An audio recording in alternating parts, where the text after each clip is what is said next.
about 2020 that Joe Biden was probably the underdog coming in, even though, again, he's linked to the political establishment for decades. So I think, as I say, I think Democrats probably feel a bit more comfortable by being like, oh, we're only 1 point behind, but you can come and help us get over that line. And we'll see if that strategy kind of plays out.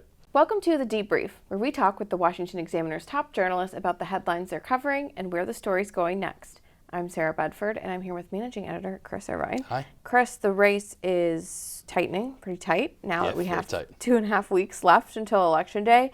And, you know, if you just to look at the average of the polls, you'd probably rather be Trump right now than Kamala Harris. But is the race really trending away from her so dramatically as perhaps the political class seems to think?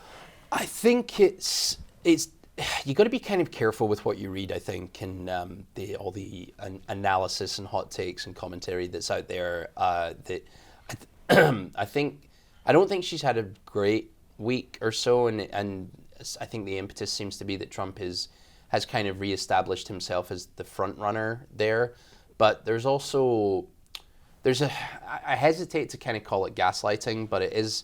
I think Democrats, to an extent, and the Harris campaign probably prefer to be in that situation when they can perceive themselves to be the underdog, because then you can send out your fundraising messages like, friend, I need your help. We are running 2 points behind in the polls, and we need this real push to kind of go and get Donald Trump. And so whereas Trump, I think, on the other hand, has never been particularly good at perceiving himself to be the underdog, I think he is good at perceiving them saying they're coming after me, but he's always been somebody that's, position of strength in some ways. So I hesitate to follow the accounts that say stuff like, oh, it's over, she was terrible in the Bret Baier interview versus, oh, she really took it to Bret Baier. So I think it's ultimately kind of within the eye of the beholder. But yes, as you allude to, the polls are ludicrously tight, particularly in the battleground states. I think the highest margin of difference is 1.2% in, I want to say, North Carolina. But it's, too close to call. There are a lot of parallels that have been drawn between Hillary Clinton's failed 2016 campaign and Kamala Harris's campaign. Both were sort of run on vibes, and both were really candidates that were really closely associated with the political establishment. Sure. And Trump was able to run as an outsider. But the one key difference here, which you were sort of getting at, is that Hillary Clinton was perceived as a runaway frontrunner right through Election Day till she lost. Right. And if Kamala Harris goes into this with being perceived as the underdog, does that potentially give her an advantage? Look, it's a great question. I think one difference I would say between Hillary and Kamala is that one of Hillary's criticisms was that she wasn't kind of paying enough attention to Wisconsin and Michigan, and she kind of got beaten at the last hurdle. I feel like Kamala is giving them enough attention. I think she is dedicating an awful lot to those states. Now, there's certainly been reporting that the Pennsylvania operation isn't as good as it could be, and there's a lot of finger pointing going on there. I think there is probably something to that, though, that if she is sort of the underdog, then there might be that groundswell at the end, whereas I think 2016, a lot of people probably thought that Hillary had it in the bag. You could also maybe argue that about 2020, that Joe Biden was probably the underdog coming in, even though, again, he's linked to the political establishment for decades. So I think...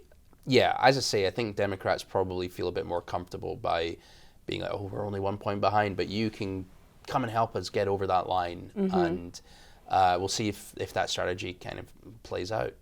We had some reporting in the Examiner this week about how the Harris campaign is sort of shifting from a joy message to a message of fear here in the home stretch. Those sort of scare tactics, for lack of a better word, against Trump, about Trump being dangerous and Trump being a threat, didn't work in 2016.